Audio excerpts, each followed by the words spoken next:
अस्सलाम वालेकुम नाज़रीन, अवां ॾिसी रहिया हो हथियार न्यूज़। आऊं आहियां आदम शंबाणी। प्रोग्राम अॼु जे ॻाल्हि सां मूंसां सीनियर सहाफ़ी दीन मोहन समेजो साहब मौजूद आहे। सखर में असां ॻाल्हि कंदासीं बारिश जी। सखर में 1.5 कलाक जे तूफ़ानी बारिश इंतज़ामिया जा पोल खोले छॾिया। रोडनि रस्तनि ते शहर जे गलियुनि में पाणी तलाउनि जो मंज़र पेश करे रहियो आहे। इंतज़ामिया अॼु ताईं गाइब आहे ऐं इंतज़ामिया जे हवाले सां सखर जे इंतज़ामिया पी पारां इहे वॾा दावा कया विया त असां सखर खे क्लीन सखर बणायोसीं। इन हवाले सां असां सां सीनियर सहाफ़ी दीन मोहन समेजो साहब मौजूदु आहे। उन सां ॻाल्हि ॿोल कंदासीं, उन खां पुछा कंदासीं त इन बारे में छा चवणा दीन मोहन जा, छा कमेंट्स आहिनि। जी दीन मोहन। अदा आदम शाह शबाणी, महिरबानी तव्हांजी इन प्रोग्राम में असांखे घुराइण जी। अदा असल में ॻाल्हि इहा आहे त असांजे सखर जेकी इंतिज़ामिया उहो हिन टाइम में नाअहली जो जेको आहे हिकिड़ो सबूत ॾिनो आहे।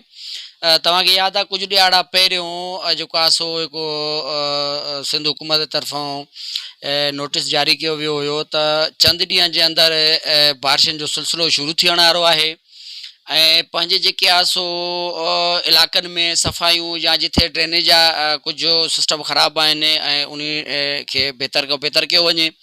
ऐं उन नोटिस खां बाद में उन नोटिस खे माना हिननि जीअं पहिरियों शयूं थींदियूं रहियूं आहिनि मुख़्तलिफ़ टाइमनि में, तव्हां ॾिसो त माना उनखे को फ़र्क़ु कोन पियो उन लेटर जो।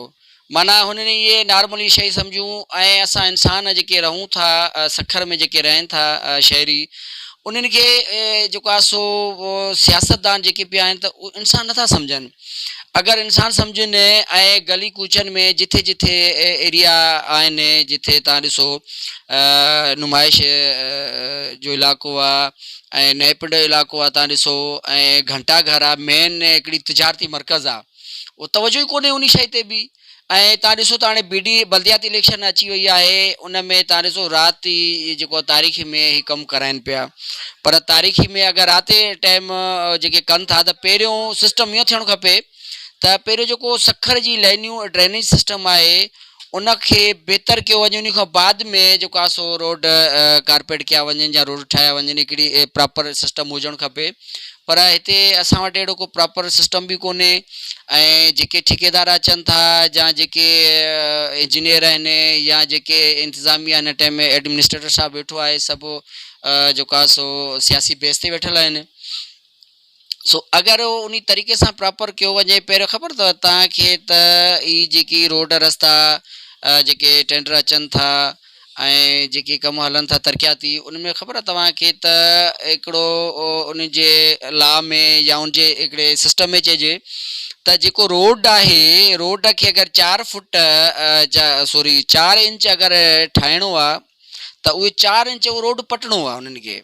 पर ईअं कोन थो थिए, रोड मथां रोड ठहे थो त मूंखे तव्हां ॿुधायो त बारिश ईंदी या को पाणी ईंदो या माण्हू रोड ॿाहिरि शिंगार कनि था, उन ते उहो पटिजी वेंदो आहे, उखड़िजी वेंदो आहे। राति त हैरान कुन ॻाल्हि इहा ई आहे त जेको बारिश पियो, रोड जो रस्तनि जो कमु पियो थिए, उहो मटीरियल जो लुड़ी वियो, बरसाति में ख़राब थी वियो, जिते खड्डा हुया आले रोड खे चटियूं हणी करे वरी इन्हनि ठाहियो। शहरनि इन ते एतिराज़ कयो त एतिराज़ वारियो सही। ॾिसो न, मां इहो तव्हांखे आदम साहब ॿुधाइणु चाहियां पियो इहा ई शइ त ॾिसो न, हिन जी ग़लति प्लानिंग जी वजह आई आहे। ग़लति प्लानिंग इन जी वजह खां इहे रोड रस्ता पटिजनि बि था। ऐं ॾिसो न, बारिश 2 कलाक या कलाक वॾी मान्य नथी रखे। इहे अधु कलाक बि अगरि बारिश हले, चाहे 20 मिंट बि हले बारिश, तव्हां यकीन कयो त तक़रीबन पोएं उन ईद में तव्हांखे यादि आहे हलंदा पोएं साल सिर्फ़ु 10-15 मिंटनि जी बारिश थी त बाक़ाइदा माना ईअं लॻे पियो त सैलाब आयो आहे। सो उहो साॻियो ई सखर आहे, साॻा ई आहे। उन खां बाद में बल्दियाती मिनिस्टर नासिर शाह साहबु, मूंखे यादि आहे त DC ऑफिस में मीटिंग घुराई हुई जंहिंमें DC बि हुयो, टोटल इंतिज़ामिया हुई ऐं एडमिनिस्ट्रेटर साहब बि हुयो। यकीन कयो त उन टाइम इहा अचे त सहाफ़ी दोस्त बि हुआ उते, त सिर्फ़ु दावा कई उन्हनि त बाबा असां हिन टाइम में बहितर खां बहितर सखर कंदासीं ऐं असां फंडिंग जारी कयूं था, जंहिं शइ ज़रूरत आहे तव्हां असांखे ॿुधायो, हीअ शइ कयो, हीअ शइ कयो, असां जेके बि शयूं हुयूं हुन शेयर कयूंसीं। पर सिर्फ़ु सियासी दावा जेकी कनि था, सिर्फ़ु दावनि जी हद ताईं रहनि था। बाक़ी इन्हनि खे दिलचस्पी न आहे सखर सां या सखर या अवाम सां।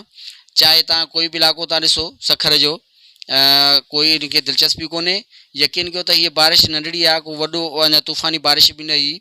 इन में तव्हां हालति ॾिसो त माना तक़रीबन मां सम्झां 2 फुट 2.5 फुट पाणी जमो थी वियो। तव्हां घरनि में बि पाणी हलियो वियो। मूंखे ॿुधायो त उहो ग़रीब माण्हू काॾे वञे, उहो पंहिंजे पेट पाले हिन महांगाई दौर में, या जेको आहे सो उहो पाणी जेको आहे सो पंहिंजे रोड रस्तनि तां कढे। मूंखे ॻाल्हि हैरान कोन आहे। असांजे सखर जेके सियासतदान आहिनि, मां सम्झां त बसि उनखे अलाह हिदायत ॾींदो त सखर जे लाइ कुझु न कुझु बहितर। तव्हां ॾिसो बजट बि ठीकु ठाकु आहे, ऐं सिर्फ़ु दावूं कंदा आहिनि असां हीअं करे छॾींदासीं सखर खे, असां प्रेस कंदासीं, फलाण कंदासीं, ठीकु कंदासीं। सो जी तव्हां कमेंट्स दीनमोहन साहब जा ॿुधा। दीनमोहन साहब जो चवणु हुयो त इंतिज़ामिया ख़ाली दावाऊं करे थो, सखर इंतिज़ामिया अमली कमु करे नथो ॾेखारे। मूंखे ॾींदा पंहिंजे मेज़बान आदम शंबाणी खे इजाज़त। आऊं ईंदुमि कंहिं ॿिए प्रोग्राम में। अल्लाह वाही।